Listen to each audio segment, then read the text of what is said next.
नमस्कार, मैं Sumit Kumar Srivastava, Delhi IAS academy Raipur से। आज हम डिस्कस करने वाले हैं हमारे एक विशेष प्रोग्राम के ऊपर, जिसमें हम हर दिन 30 सवाल आपके साथ डिस्कस करेंगे। सीजीपीएससी प्रिलिमिनरी एग्जामिनेशन आने वाला है, तो इसके लिए बहुत ज़रूरी है कि आप लगातार ऑब्जेक्टिव क्वेश्चन की प्रैक्टिस करें। तो आपके ऑब्जेक्टिव क्वेश्चन की प्रैक्टिस अच्छे से हो, इसलिए हमने ये सीरीज चालू की है, जिसमें हर दिन 30 सवालों के ऊपर चर्चा होगी। चलिए, आज पॉलिटी के 30 सवाल हम ले रहे हैं चर्चा के लिए। ये टॉपिक है, कौन कौन से टॉपिक के सवाल हम पॉलिटी से करते हैं, पॉलिटी को कितने भागों में हमने तोड़ा हुआ है। तो पहला भाग है constitutional history and basic features of constitution. दूसरा पार्ट कॉन्स्टिट्यूशनल हिस्ट्री और बेसिक फीचर्स ऑफ कॉन्स्टिट्यूशन, इसके दो पार्ट हैं। इसके बाद हम प्रियम्बल लेंगे, यूनियन एंड इट्स टेरिटरी, जो फर्स्ट पार्ट है कॉन्स्टिट्यूशन का, उसको लेंगे। उसके बाद citizenship, fundamental right. Fundamental right को 3 पार्ट में हमने डिवाइड किया है, क्योंकि इससे सवालों की संख्या ज़्यादा रहती है। इसके बाद हम डीपीएसपी लेंगे, फंडामेंटल ड्यूटीज़ लेंगे। यूनियन को भी 3 पार्ट में हमने डिवाइड कर दिया, इससे भी सवालों की संख्या परीक्षाओं में ज़्यादा रहती है। स्टेट को 2 पार्ट में डिवाइड किया है। उसके बाद यूनियन टेरिटरी के क्वेश्चन लेंगे। उसके बाद पंचायत और लोकल एडमिनिस्ट्रेशन के क्वेश्चन लेंगे। उसके बाद यूनियन स्टेट रिलेशनशिप। उसके बाद सर्विसेज। उसके बाद इलेक्शन, इसको भी 2 पार्ट में डिवाइड किया है। इसके बाद provision for certain depressed class, schedule caste, schedule tribe and OBC. इसके बाद लैंग्वेज के क्वेश्चन लेंगे। इसके बाद कॉन्स्टिट्यूशनल अमेंडमेंट को 2 पार्ट में हमने बांटा है, और special features of Indian constitution, इसको हमने लास्ट में डाल दिया है। और उसके बाद जो भी सवाल बच जाएंगे उनको मिसलेनियस की कैटेगरी में हमने डाला। तो ये 30 दिनों का प्रोग्राम है। तो हम पॉलिटी के सवालों पर 30 दिन लगातार चर्चा करेंगे। तो आज से हमारी ये चर्चा आरंभ हो रही है। सबसे पहले भारत का संवैधानिक इतिहास और संविधान की मूल विशेषताओं के ऊपर हम चर्चा कर रहे हैं। Constitutional history, basic features of Indian constitution. जो पहला सवाल हमने लिया है, उस सवाल को मैं पढ़ता हूँ। विच of the following give the idea of constitutional assembly for India? Simon Commission, Rajaji formula, cabinet mission plan and vowel plan. निम्नलिखित में से किसने भारत के लिए संविधान सभा का विचार दिया? ऑप्शन है आपके पास Simon Commission, Rajaji formula, cabinet mission और वेबल प्लान। तो इसका सही उत्तर है कैबिनेट मिशन योजना। कैबिनेट मिशन योजना भारत 1946 ये मिशन भारत आया था। इसके अध्यक्ष पैथिक लॉरेंस थे और पीसी अलेक्जेंडर और स्टफर क्रिप्स इस कमेटी में मौजूद थे। तो कैबिनेट मिशन वो प्लान था जिसने भारत में संविधान सभा की बात की, और भारत विभाजन का एक फॉर्मूला भी कैबिनेट मिशन प्लान में था। तो कैबिनेट मिशन संविधान सभा का निर्माण करता था। उसके बाद आप सभी जानते हैं माउंटबेटन भारत आए, उन्होंने 3 जून प्लान दिया, जो भारत विभाजन की योजना थी। और इस 3 जून प्लान को लागू करने के लिए भारतीय स्वातंत्र अधिनियम 1947 पारित किया गया, और संविधान सभा का निर्माण कैबिनेट मिशन योजना के अनुसार हुआ, जिसमें प्रत्येक 10 लाख जनसंख्या पर एक प्रतिनिधि चुना गया था। अगला सवाल है, the purpose for the framing of the constitution of India by an elected constituent assembly was made by. निर्वाचित संविधान सभा द्वारा भारत के संविधान के निर्माण का प्रस्ताव किसके द्वारा दिया गया था? Simon commission, government of India act 1935, Cripps mission, British cabinet delegation. Simon आयोग, भारत सरकार अधिनियम 1935, क्रिप्स मिशन, ब्रिटिश कैबिनेट प्रतिनिधिमंडल। तो इस सवाल को ध्यान से देख लीजिए। इसका उत्तर है ब्रिटिश कैबिनेट मंत्रिमंडल के द्वारा भारत में एक निर्वाचित संविधान सभा की व्यवस्था रखी गई थी। भारत में जो संविधान सभा बनी वो अप्रत्यक्ष रूप से निर्वाचित थी। प्रत्यक्ष निर्वाचित संविधान सभा का निर्माण भारत में नहीं किया गया। अगला सवाल देखते हैं। Who of the following has stated that the Constitution has not been set in a right mold of federation? D.D. Basu, K.M. Munshi, B.R. Ambedkar, A.K. Iyer. निम्नलिखित में से किसने कहा था कि भारतीय संविधान को संघवाद के सही ढांचे में स्थापित नहीं किया गया है? ऑप्शन है D.D. बसु, K.M. मुंशी, अम्बेडकर और अय्यर। इसका सही उत्तर है A.K. अय्यर, डी।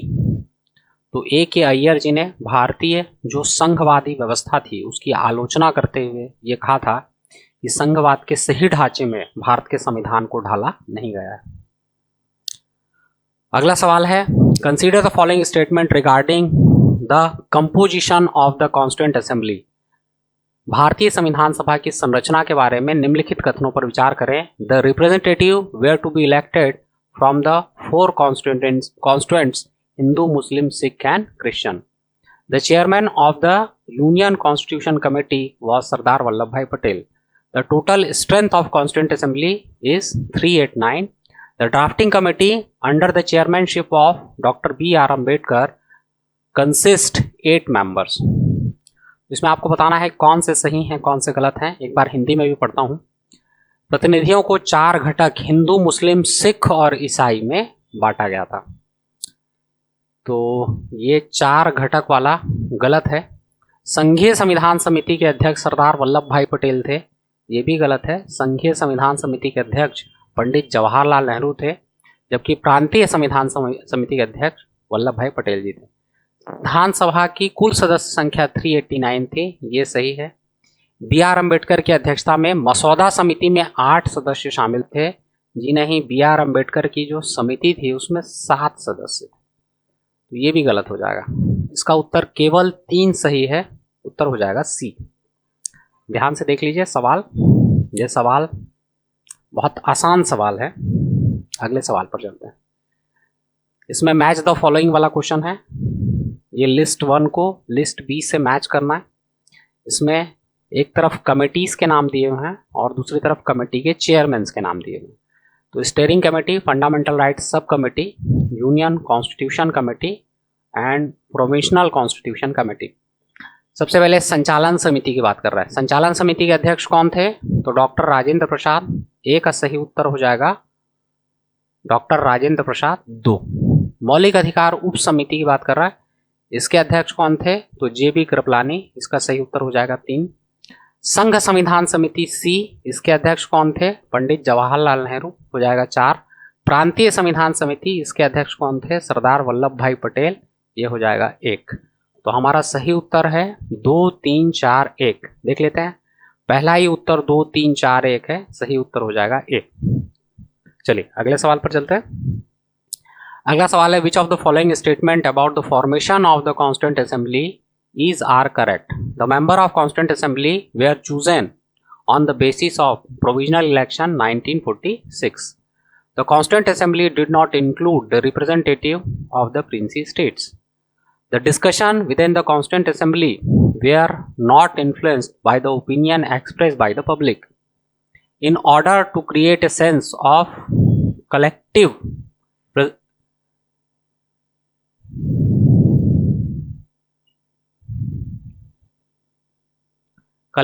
participation, बोल रहा ना, submission were solicited from the public। चलिए अब हिंदी में एक बार आपके लिए मैं पढ़ता हूँ। संविधान सभा के गठन के बारे में निम्नलिखित कथन कौन से हैं? संविधान सभा के सदस्यों का चुनाव 1946 के प्रांतीय चुनाव के आधार पर किया गया था। ठीक है, 1946 का प्रांतीय चुनाव उसका आधार था। संविधान सभा में रियासतों के प्रतिनिधि शामिल नहीं थे, गलत है ये। संविधान सभा के भीतर होने वाली चर्चाएं जनता द्वारा व्यक्त की गई राय से प्रभावित नहीं थी, ये भी गलत है। सामूहिक भागीदारी की भावना पैदा करने के लिए जनता से सुझाव मांगे गए थे, सही है। तो 1 और 4 इसका सही उत्तर है, डी इसका सही उत्तर हो जाएगा। अगले सवाल पे चलते हैं। अगला सवाल है, मैच द फॉलोइंग। एक 2 तरफ लिस्ट दी हुई है और आपको इसको मैच करना है ना। ये फिर से कमेटीज वाला क्वेश्चन है, बहुत आसान क्वेश्चन है। देखिए मैं मैच करता हूँ। डॉक्टर राजेंद्र प्रसाद अध्यक्ष थे संविधान सभा के, तो ए का हो जाएगा 2। फिर बोल रहा है टी कृष्णामाचारी, ये प्रारूप समिति ड्राफ्टिंग कमेटी के सदस्य थे, बी का हो जाएगा 1। एच सी मुखर्जी संविधान सभा के उपाध्यक्ष थे, सी का हो जाएगा 3। और बोल रहा है B R Ambedkar drafting committee के चेयरमैन थे, तो डी का हो जाएगा ड्राफ्टिंग कमेटी के चेयरमैन।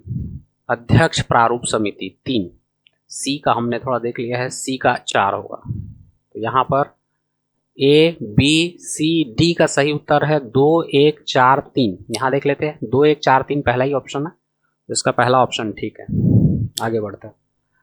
अगला सवाल है, consider the following statement about the preamble of the constitution and state which of them are correct with the help of given quotes.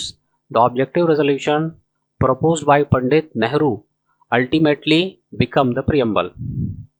It is not justicable in nature, it cannot be omitted, it cannot override the specific provision of constitution. Hindi में पढ़ देता हूँ। संविधान की प्रस्तावना के बारे में निम्नलिखित कथनों पर विचार करें और दिए गए कोडों की सहायता से बताएं कि कौन सा सही है। पंडित नेहरू द्वारा प्रस्तावित उद्देश्य प्रस्ताव अंततः प्रस्तावना बन गया। हालांकि पूरा उद्देश्य प्रस्ताव प्रस्तावना नहीं था, उद्देश्य प्रस्ताव के कुछ भाग उससे अलग करके प्रस्तावना बनाई गई थी, परंतु ठीक है, इसको सही मान लेते हैं। यह न्यायोचित प्रकृति का नहीं है, इसका अर्थ है कि इसकी मांग न्यायालय में नहीं की जा सकती। तो प्रियम्बल की मांग न्यायालय में नहीं की जा सकती, ये सुप्रीम कोर्ट ने LIC versus union of India 1995 के केस में कहा था। ये बिल्कुल सही स्टेटमेंट है। इसमें संशोधन नहीं किया जा सकता। देखिए, प्रियम्बल में एक बार संशोधन हो चुका है। तो प्रियम्बल में संशोधन कब किया गया है? तो प्रियम्बल में संशोधन किया गया है 42nd constitutional amendment act 1976। Preamble में 3 शब्द पंथ निरपेक्ष, अखंडता और समाजवाद जोड़े गए थे।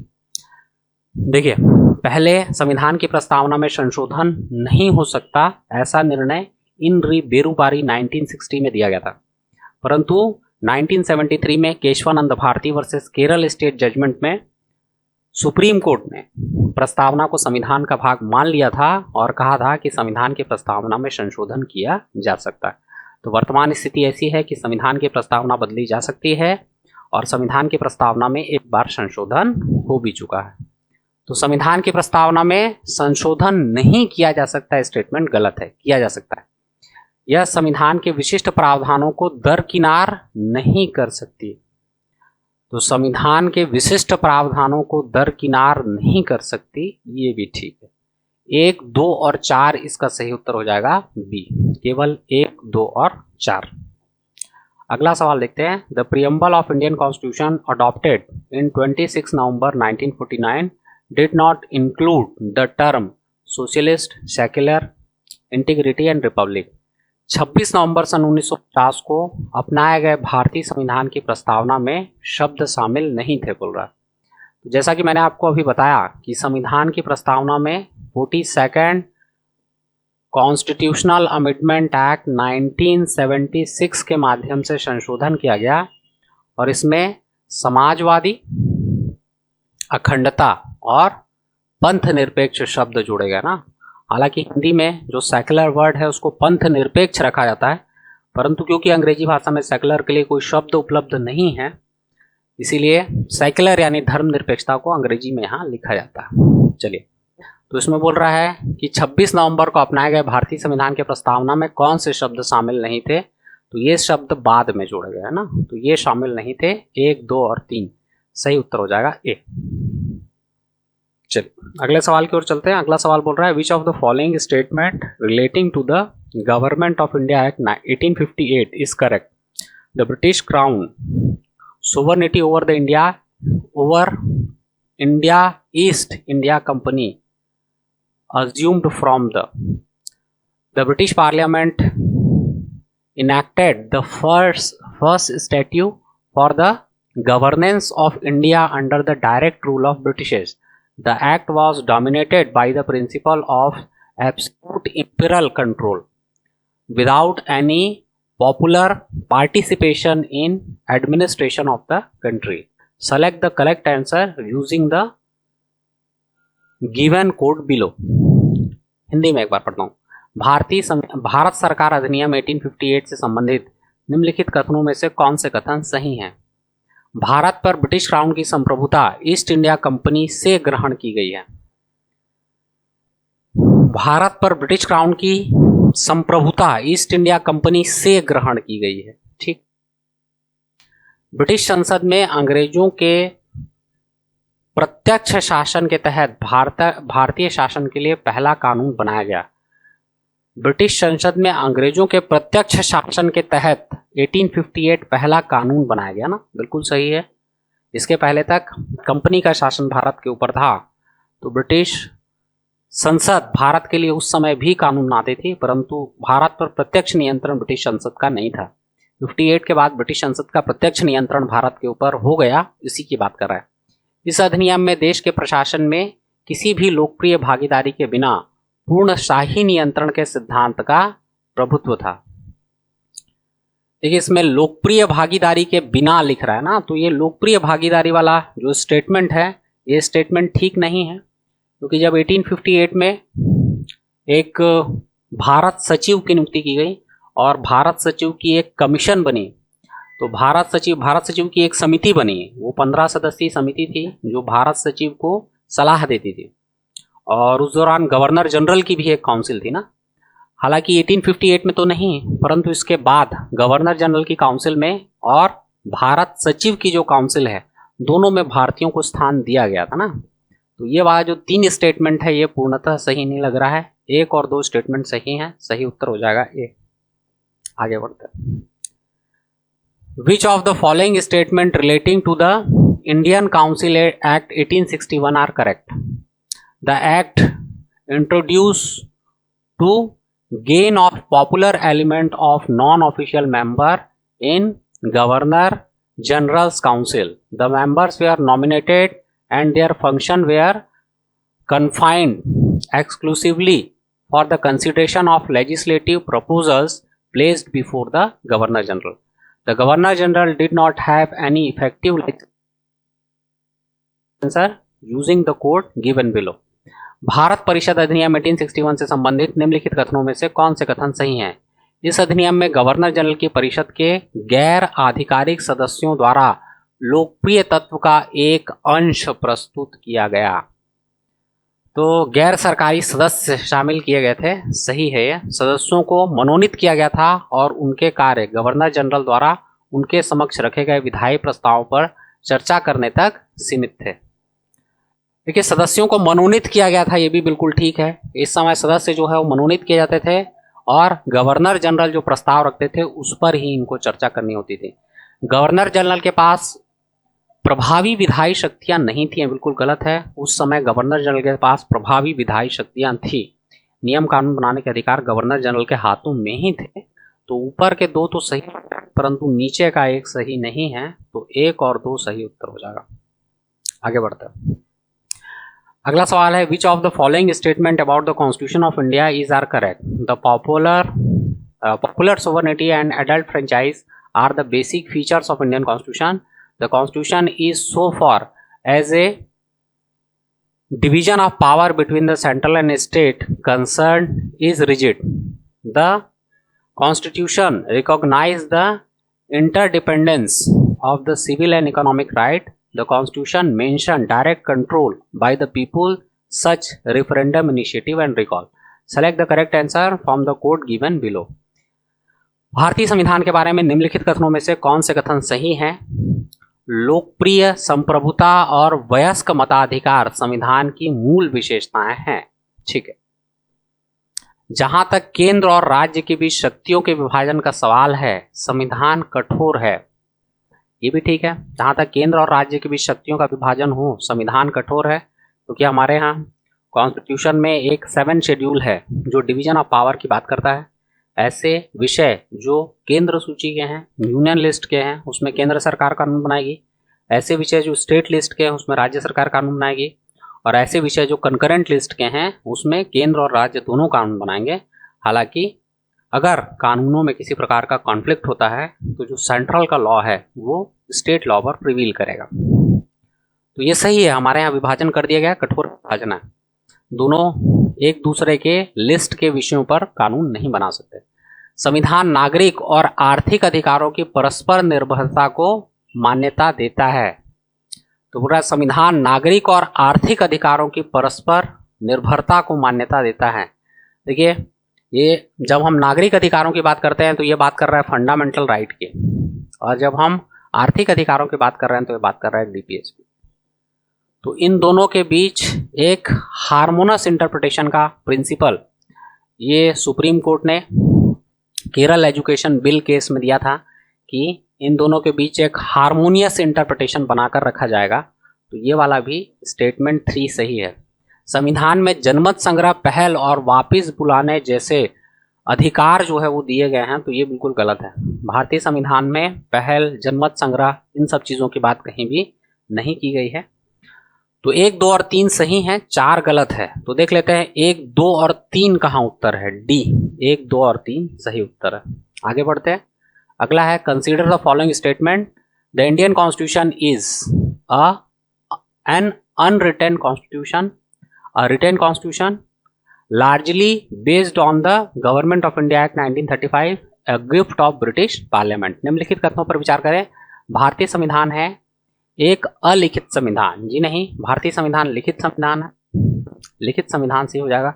काफी हद तक भारत सरकार अधिनियम 1935 पर आधारित है। बिल्कुल ठीक है।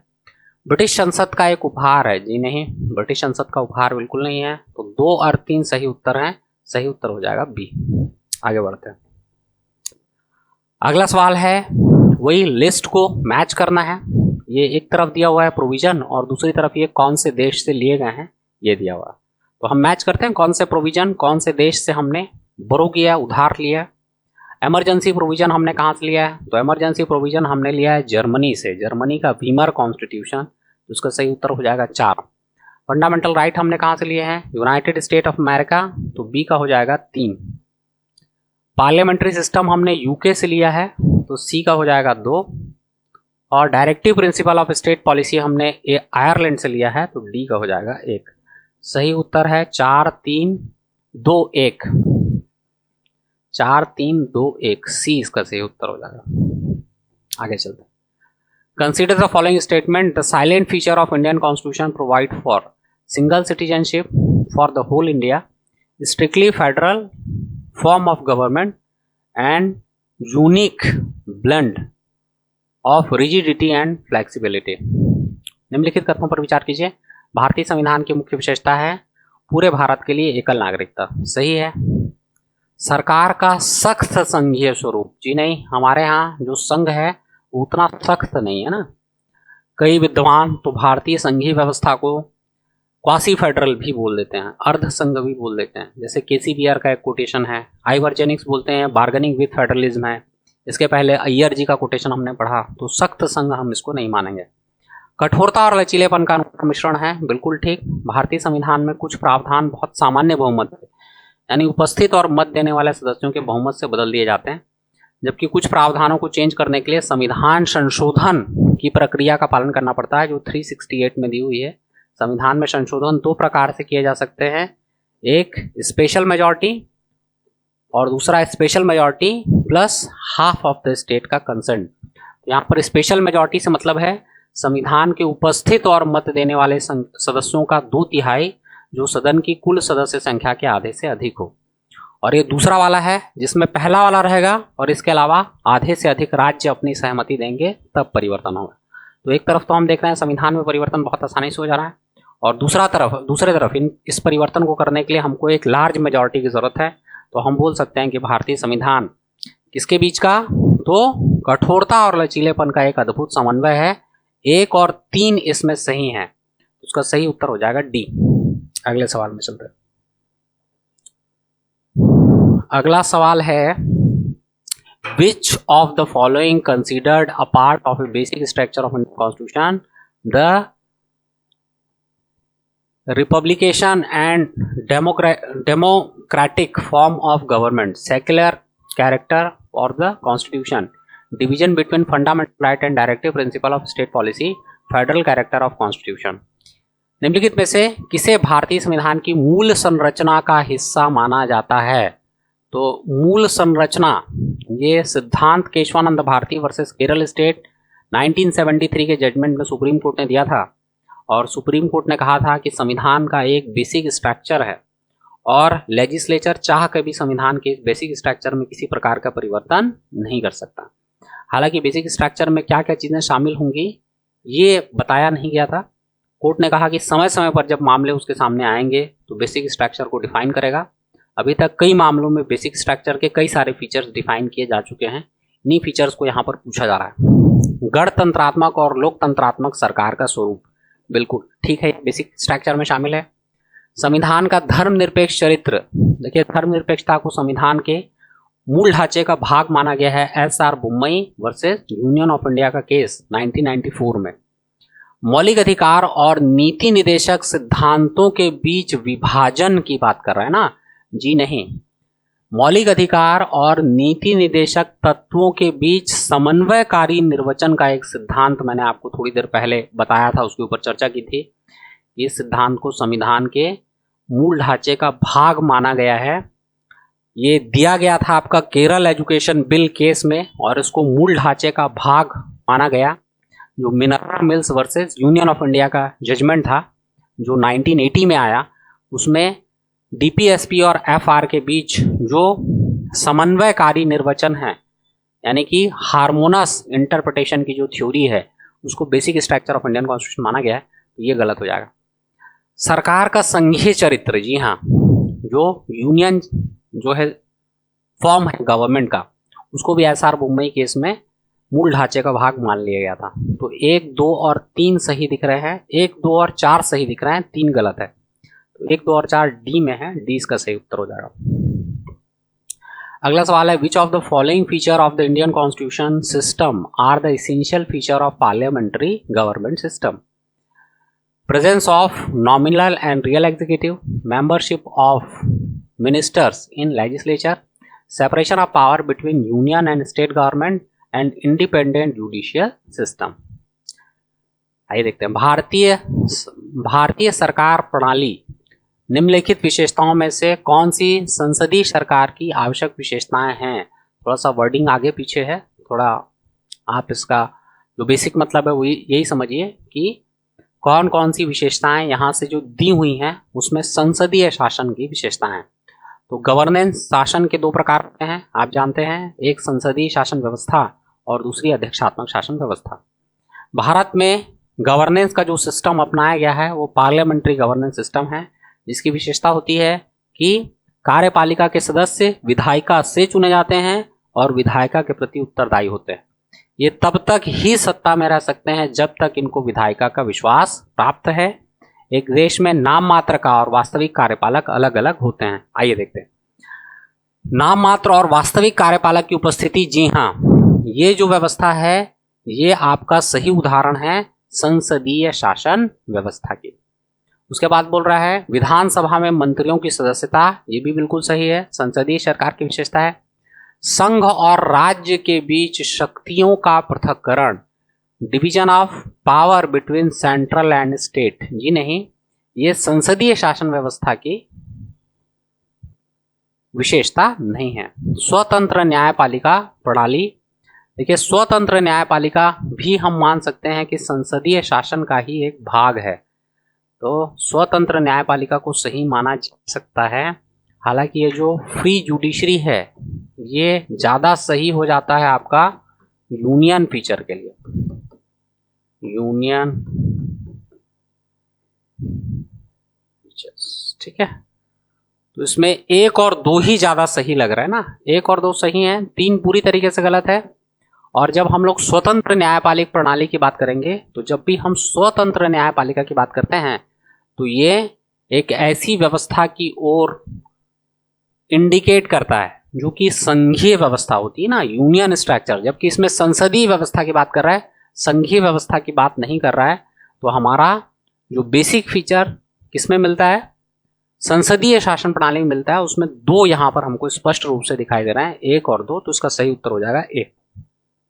आगे चलते हैं, which of the following federal principle are not found federalism? Bifurcation of the judiciary between the federal and state government, equality of representation of the state in upper house of the federal legislature. The union cannot destroy by any state seceding from of union at its will. Federal government can redraw of map of the India by forming new state. निम्नलिखित में से कौन सा संघीय सिद्धांत भारतीय संघ में नहीं पाया जाता? अब आपको यूनियन फीचर पहचान है ना, तो इंडियन गवर्नेंस जो है उसके दो भाग मैंने आपसे डिस्कस किया था, एक संसदीय शासन प्रणाली और दूसरा अध्यक्षात्मक शासन प्रणाली। इसके अलावा इसमें यूनियन और यूनिटरी दो प्रकार के गवर्नेंस और होते हैं ना। जब हम यूनियन गवर्नेंस की बात करते हैं तो इसके डिफरेंट फीचर हैं, यूनिटरी गवर्नेंस की बात करते हैं तो इसके डिफरेंट फीचर हैं। जब हम बात करते हैं यूनियन की तो इसमें आपको एक सेंट्रल यूनिट और स्टेट यूनिट्स दिखाई देती हैं। हालांकि इन यूनिट्स के बीच में किसी प्रकार का संधि समझौता नहीं होता और ये एक दूसरे से अलग नहीं हो सकते। जबकि जब यूनिटरी फीचर की बात करते हैं तो यहाँ पर एक सरकार होगी जो पूरे देश को चलाएगी, यानी सेंट्रल और स्टेट यूनिट सेपरेट एग्जिस्ट नहीं करेंगी, एक ही यूनिट होगी। आइए देखते हैं यहाँ पे जो फीचर्स पूछे जा रहे हैं वो संघीय व्यवस्था के पूछे जा रहे हैं ना। आइए बात देखते हैं फीचर को। संघ और राज्य सरकार के बीच न्यायपालिका का विभाजन, जी नहीं, भारत में तो यह है ही नहीं। संघीय विधानमंडल के ऊपरी सदन में राज्यों के प्रतिनिधित्व की समानता। देखिए, संघीय विधानमंडल के ऊपरी सदन यानी राज्यसभा में राज्यों को स्थान तो दिया गया है, परंतु उनके सीटों को समान नहीं रखा गया ना, सीटों में असमानता है। तो ये भी संघीय व्यवस्था का उदाहरण नहीं है। संघ को किसी भी राज्य द्वारा अपनी इच्छा से संघ से अलग होने से नष्ट नहीं किया जा सकता। देखिए, राज्य द्वारा अपनी इच्छा से संघ से अलग होना बता रहा है ना, ये भी संभव नहीं है। राज्य अपनी इच्छा से संघ से अलग नहीं हो सकता, ये भी गलत हो जाएगा। संघ सरकार द्वारा नए राज्यों का गठन करके भारतीय संघ का नक्शा फिर से बनाया जा सकता है। तो संघ सरकार नए राज्यों का गठन करते भारतीय संघ का नक्शा फिर से बना सकती है, ठीक है। अब देखिए, यहाँ पर जो आपको पढ़ना है वो नहीं है ना, ये बोल रहा है निम्नलिखित में से कौन सा संघीय सिद्धांत भारतीय संघ में नहीं है। तो संघीय सिद्धांत 1, 2 और 3 भारतीय संघ में नहीं है, चौथा भारतीय संघ में है। सही उत्तर हो जाएगा ए, ठीक है। तो भारतीय संघ में 1, 2, 3 नहीं पाए जाते, चौथा पाया जाता। अगला सवाल बोल रहा है consider the following statement are, select the correct answer from the code which given below. KC Beer calls Indian Constitution a quasi-federal constitution. Reason दिया है, there are 3 lists, union, state and concurrent, in 7th schedule of the Constitution of India, dividing powers between central and state and giving residuary power to the central government. निम्नलिखित कथनों पर विचार कीजिए और नीचे दिए गए कूटों से सही उत्तर चुनिए। देखिए, इस प्रकार के सवाल में आपको क्या बताना है, आपको सबसे पहले देखना है कि कथन और कारण दोनों सही हैं या केवल कथन सही है या कारण सही है या दोनों गलत हैं। अगर दोनों सही हैं तो फिर आपको पता लगाना होता है कि कारण कथन का सही स्पष्टीकरण है या नहीं। तो सबसे पहले कथन पढ़ लेते हैं। केसी बियर भारतीय संविधान को अर्ध संघीय कहते हैं, सही है। भारतीय संविधान की 7वीं अनुसूची में 3 सूचियां दी हुई हैं, संघ, राज्य और समवर्ती सूची, जो केंद्र और राज्य के बीच शक्तियों को विभाजित करती हैं और केंद्र सरकार को अवशिष्ट शक्तियां देती हैं। ये भी ठीक है, ठीक है। अब देखिए, इस प्रकार के सवाल को बनाने के लिए इसके नीचे आपको लगाना है क्योंकि, और आपको बीच में लगाना है इसलिए। अगर आपका स्टेटमेंट बन जाता है तो आपको मानना है कि हाँ, ये इसका स्पष्टीकरण है। तो पढ़ते हैं, भारतीय संविधान की 7वीं अनुसूची में, क्योंकि भारतीय संविधान की 7वीं अनुसूची में संघ, राज्य और समवर्ती सूची हैं जो केंद्र और राज्य के बीच शक्तियों का विभाजन करती हैं और अवशिष्ट शक्तियां केंद्र को देती हैं, इसीलिए केसी बियर ने भारतीय संविधान को अर्धसंघीय कहा है। तो बिल्कुल ठीक है ना। यहाँ पर जो संघीय विशेषता अगर हम देखेंगे तो संघीय विशेषता में जो अवशिष्ट शक्तियां होती हैं वो केंद्र के पास ना होकर राज्य के पास होती है, परंतु भारत एक विशिष्ट संघ है जिसमें अवशिष्ट शक्तियां रेसिडिवरी पावर जो कि केंद्र, राज्य और समवर्ती सूची तीनों में शामिल नहीं है, ये पावर किसके पास है? इन विषयों पर विधि बनाने की शक्ति संसद के पास है। तो ये संघ की विशेषता नहीं है, इसीलिए भारतीय संविधान को अर्धसंघीय कहा है। ये सही है और इसकी व्याख्या भी करता है, तो इसका सही उत्तर हो जाएगा ए। आगे देखते हैं, which of the following is are not central tenets of the Constitution of India, prohibits the discrimination of ground of religion, give the official status of certain religion, provides freedom of profess any religion, ensure equality of all citizens within the religious community. Select the correct answer using the code given below. निम्नलिखित में से कौन सा भारत के संविधान का केंद्रीय सिद्धांत नहीं है? धर्म के आधार पर भेदभाव पर रोक। बिल्कुल, आर्टिकल 15 पढ़िए इंडियन कॉन्स्टिट्यूशन का, धर्म के आधार पर भेदभाव को रोकता है। कुछ धर्मों को आधिकारिक दर्जा, जी नहीं, भारतीय संविधान किसी भी धर्म को आधिकारिक दर्जा नहीं देता, हम धर्मनिरपेक्ष राज्य हैं। आर्टिकल 25 देखिएगा कॉन्स्टिट्यूशन का, किसी भी धर्म को मानने की सुनता, जी हाँ, आर्टिकल 25 हमको किसी भी धर्म को मानने, उसका प्रचार करने और उसके अनुसार व्यवहार करने की अनुमति देता है। धार्मिक समुदाय के भीतर सभी नागरिकों की समानता सुनिश्चित करता है। धार्मिक समुदाय के भीतर समानता सुनिश्चित करता है, ये भी सही है। तो 1, 3 और 4 सही हैं। इसमें आपको बताना है कौन सा केंद्रीय सिद्धांत नहीं है ना, यहाँ भी नहीं है को ध्यान से पढ़िएगा। तो इसमें 2 गलत है, बाकी सब आपको सही दिख रहा है, तो सही उत्तर हो जाएगा डी। क्वेश्चन नंबर 21 है, the first session of the constituent assembly was held in. संविधान सभा का पहला सत्र हुआ 16 अगस्त 1947, 26 जनवरी 1948, 9 दिसंबर 1946, 26 नवंबर सन 1946। तो इसका सही उत्तर हो जाएगा 9 दिसंबर सन 1946, जब सच्चिदानंद सिन्हा भारतीय संविधान सभा के अस्थायी अध्यक्ष बनाए गए थे। Which one among the following is not a character of federal system? There are 2 distinct levels of constitution. The responsibility and power of each level of government are clearly defined in a written constitution. There is no separation of power between the legislative and executive branches of government. A Supreme Court entrusted with the responsibility of interpreting these provisions and arbitrating its matter of dispute. निम्नलिखित में से कौन सा एक संघीय प्रणाली की विशेषता नहीं है? सरकार के 2 अलग अलग स्तर, जी हाँ, ये संघीय प्रणाली की विशेषता है। सरकार के प्रत्येक स्तर की जिम्मेदारी और शक्तियां लिखित संविधान में स्पष्ट रूप से परिभाषित हैं, ये भी सही है। सरकार की विधायी और कार्यकारी शाखाओं के बीच शक्तियों का कोई पृथक्करण नहीं है। इस प्रावधान की व्याख्या करने और विवाद के मामले में मध्यस्थता करने की जिम्मेदारी सर्वोच्च न्यायालय को सौंपी गई है, ये भी ठीक है। सर्वोच्च न्यायालय मध्यस्थता करके विवादों को सुलझाने का काम करता है ना। केंद्र और राज्य के बीच विवादों से जुड़े हुए मामले सीधा सर्वोच्च न्यायालय में जाते हैं। यहाँ बोल रहा है विधायी और कार्यकारी शाखाओं के बीच शक्तियों का कोई पृथक्करण नहीं है, तो ये सी जो है ये गलत हो जाएगा ना। तो सी गलत है, बाकी सब सही हैं।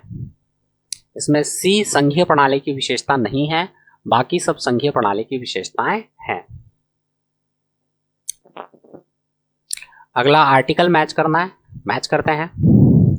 ये बोल रहा है आर्टिकल 54 जुड़ा हुआ है जो प्रेसिडेंट हैं उनके इलेक्टोरल कॉलेज से जुड़ा हुआ है ना। तो election of president of India 54 का ठीक है। 54 में इलेक्टोरल कॉलेज की बात की गई। आर्टिकल 75 जुड़ा हुआ है appointment of PM and council of minister, ये 2 भी ठीक लग रहा है। 155 जुड़ा हुआ है अपॉइंटमेंट ऑफ गवर्नर, ये भी ठीक लग रहा है, 3 है। आर्टिकल 164 एक मिनिस्टर के अपॉइंटमेंट से जुड़ा रहता है ना, जो कि आपका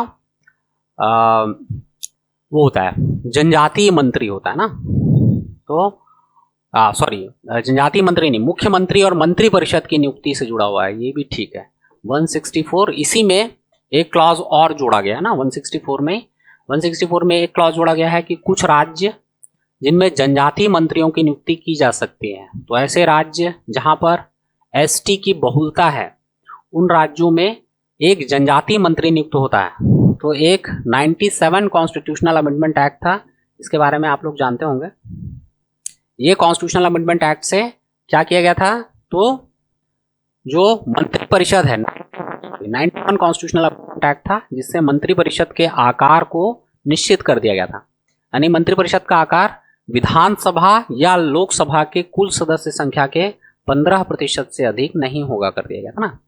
तो 164 एक ऐसा आर्टिकल है जो कुछ जनजातीय राज्यों को एक जनजातीय मंत्री नियुक्त करने का अधिकार देता है, जो मंत्री परिषद में जो 15% है उससे अधिक हो सकता है ना। जैसे 164 में मंत्री परिषद का अपॉइंटमेंट है जिसके बारे में यहाँ पर बताया गया, तो 1 2 3 4 ही सही लग रहा है, तो इसमें ए सही उत्तर हो जाएगा, 1 2 3 4। आगे बढ़ते हैं, शेड्यूल पूछ रहा है, शेड्यूल को मैच करना है, देख लेते हैं। 9 शेड्यूल, 10 शेड्यूल, 11 शेड्यूल और 6 शेड्यूल। 9वीं अनुसूची पंचायती राज संस्थाओं से संबंधित प्रावधान 9वीं अनुसूची में है, ठीक है, 9वीं अनुसूची में पंचायती राज है। 10 शेड्यूल में क्या है, अच्छा नहीं, भाग 9 जो कॉन्स्टिट्यूशन का है वो पंचायती राज की बात करता है ना, यहां पर अनुसूचियों की बात हो रही है। 9वीं अनुसूची में क्या है, तो 9वीं अनुसूची में भूमि सुधार से जुड़े हुए मुद्दे हैं, तो ए का सही उत्तर देख लेते हैं, भूमि सुधार कहां है, 2। इसके बाद बात कर रहा है 10th शेड्यूल, इसमें है दल बदल, देख लेते हैं दल बदल कहां है, 5, तो बी का उत्तर हो जाएगा 5। इसके बाद देख लेते हैं 11th शेड्यूल। अब 11th शेड्यूल की जब बात करता है ना, तब ये बात कर रहा है पंचायतों की।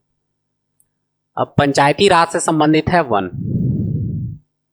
और 6ठी अनुसूची 6 शेड्यूल की बात करेंगे तो इसमें जनजातीय क्षेत्रों का प्रशासन दिया हुआ है ना, तो सी का हो जाएगा 3, सी, डी का हो जाएगा 3, तो सी का 1। तो हमारा सही उत्तर है 2 5 1 3। देख लीजिए इसमें 2 5 1 3 कहाँ है, बी में है, बी सही हो जाएगा, 2 5 1 3। आगे चलते, अगला है match list 1 and list 2 and select the correct answer by using the code given below. इसमें भी आर्टिकल्स दिए हुए हैं।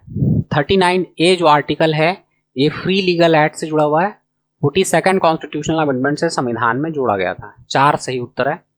43 निर्वाह मजदूरी से जुड़ा हुआ है, लिविंग वेजेस फॉर वर्कर, तो बी का हो जाएगा 1।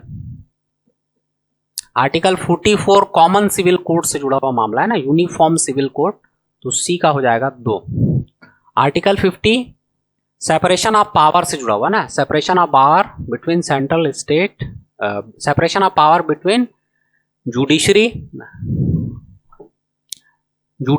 एंड लेजिस्लेचर, इनके बीच में सेपरेशन ऑफ पावर की बात की गई, जुडिशरी और एग्जीक्यूटिव, सॉरी, भारत में जो सेपरेशन ऑफ पावर है वो केवल जुडिशरी और एग्जीक्यूटिव के बीच में सेपरेशन ऑफ पावर की बात 50 करता है ना, 50 एग्जीक्यूटिव और लेजिस्लेचर के बीच सेपरेशन ऑफ पावर की बात नहीं करता, वो केवल जुडिशरी और एग्जीक्यूटिव के बीच सेपरेशन ऑफ पावर की बात करता है। यहाँ पे सेपरेशन ऑफ जुडिशरी बोला गया है, सेपरेशन ऑफ जुडिशरी की जगह सेपरेशन ऑफ पावर मानिएगा आप इसको, तो डी का हो जाएगा 50 का 3। सही उत्तर है 4 1 2 और 3, देख लेते हैं, 4 1 2 3, सी सही उत्तर हो जाएगा इसका। अगला, Which of the following is incorrect regarding the Schedule 4 of Indian Constitution? Schedule 4 नहीं, Schedule 6 of Indian Constitution की बात कर रहा ना। The area and administration as autonomous district over which the executive authority of state extended. The government has the power to create new autonomous district. The autonomous districts are provided with the elected body known as a district council. It deals with the administration of a tribal areas of Arunachal Pradesh, Manipur and Nagaland. भारतीय संविधान की अनुसूची 6 के संबंध में निम्नलिखित में से कौन सा कथन गलत है? क्षेत्रों को स्वायत्त जिले के रूप में प्रशासित किया जाता है जिन पर राज्य की कार्यकारी शक्तियां विस्तृत होती हैं, ठीक है। सरकार के पास नए स्वायत्त जिला बनाने की शक्ति होती है, ठीक है। स्वायत्त जिलों को निर्वाचित निकाय प्रदान किए जाते हैं जिन्हें जिला परिषद के रूप में जाना जाता है, ये भी ठीक है।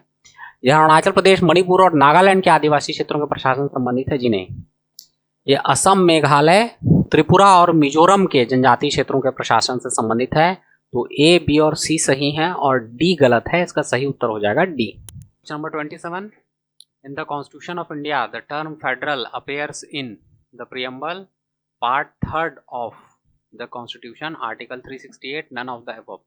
भारतीय संविधान में संघीय शब्द का प्रयोग निम्नलिखित में से किया गया है। प्रस्तावना, संविधान का भाग 3, अनुच्छेद 368, उपयुक्त में से कोई नहीं। देखिए, प्रस्तावना में कहीं भी संघीय शब्द इस्तेमाल नहीं हुआ है। संविधान का भाग 3 FR है, यहाँ भी संघ शब्द का कहीं इस्तेमाल नहीं हुआ है। 368 कॉन्स्टिट्यूशनल अमेंडमेंट है, संविधान संशोधन, यहाँ भी संघ शब्द इस्तेमाल नहीं हुआ है, तो इसका सही उत्तर हो जाएगा डी, उपयुक्त में से कोई नहीं। क्वेश्चन नंबर 28 बोलता है which of the following is central feature of article 343 of the constitution of India. Hindi in Devanagari script shall be a national language of union. The official language of union shall be Hindi in Devanagari script. English language shall be continue to be used for the official purpose of state. If two or more states agree, Hindi language should be the official language of communication between the state. Select the correct answer using the code given below. निम्नलिखित में से कौन सी भारतीय संविधान के अनुच्छेद 343 की केंद्रीय विशेषता है? देवनागरी लिपि में हिंदी संघ की राष्ट्रभाषा होगी, बिल्कुल ठीक है। संघ की आधिकारिक भाषा देवनागरी लिपि में हिंदी होगी, जी नहीं, ये गलत है। राज्य के भीतर आधिकारिक उद्देश्यों के लिए अंग्रेजी भाषा का उपयोग जारी रहेगा। दो या दो से अधिक राज्य सहमत हो जाते हैं तो हिंदी भाषा के उनके बीच संचार की आधिकारिक भाषा हो सकती है। तो यहाँ पे 1, 3 और 4 सही हैं, सही उत्तर हो जाएगा ए, 1, 3 और 4। इसके बाद देख लेते हैं which of the following statement is correct under the provision of article 200 of the constitution of India. Governor of state में withheld the assent of the bill passed by the state legislature, reserved the bill passed by the state legislature for the consideration of president, returned the bill over than a money bill of the recognition of legislature. Select the correct answer using the code below. निम्नलिखित में से कौन सा कथन सही है? भारतीय संविधान के अनुच्छेद 200 के प्रावधानों के तहत किसी राज्य का राज्यपाल राज्य विधानमंडल द्वारा पारित विधेयकों पर अपनी सहमति रोक सकता। बिल्कुल सही, रोक सकता है। 200 के तहत राज्य विधानमंडल द्वारा पारित विधेयकों पर अपनी सहमति रोक सकता है। राज्य विधानमंडल द्वारा पारित विधेयक को राष्ट्रपति के विचारार्थ सुरक्षित रख सकता है, कर सकता है। धन विधेयक को छोड़कर अन्य विधेयकों को विधानमंडल के पुनर्विचार के लिए वापस भेज सकता है, कर सकता है। तो तीनों सही हैं, 1, 2 और 3 उत्तर हो जाएगा उपरोक्त सही सभी। अगला सवाल है और अंतिम सवाल आज का, which of the following statement is are not correct for the 9th schedule of constitution of India. It was inserted by the first constitutional amendment 1951. It includes those laws which are beyond the preview of judicial review. It was inserted by the 42nd constitutional amendment. The law in the 9th schedule are primary those which pertain to the matter of national security. निम्नलिखित में से कौन सा कथन भारतीय संविधान की 9वीं अनुसूची के लिए सही नहीं है? इसे 1951 में प्रथम संविधान संशोधन के आधार पर जोड़ा गया था, सही है। इसमें वे कानून शामिल है जो न्यायिक समीक्षा के दायरे से बाहर है, ये भी ठीक है। इसे 42वें संविधान संशोधन द्वारा शामिल किया गया है, गलत है। 9वीं अनुसूची में मुख्य रूप से वे कानून शामिल है जो राष्ट्रीय सुरक्षा से संबंधित है, जी नहीं, इसमें भूमि सुधार है ना।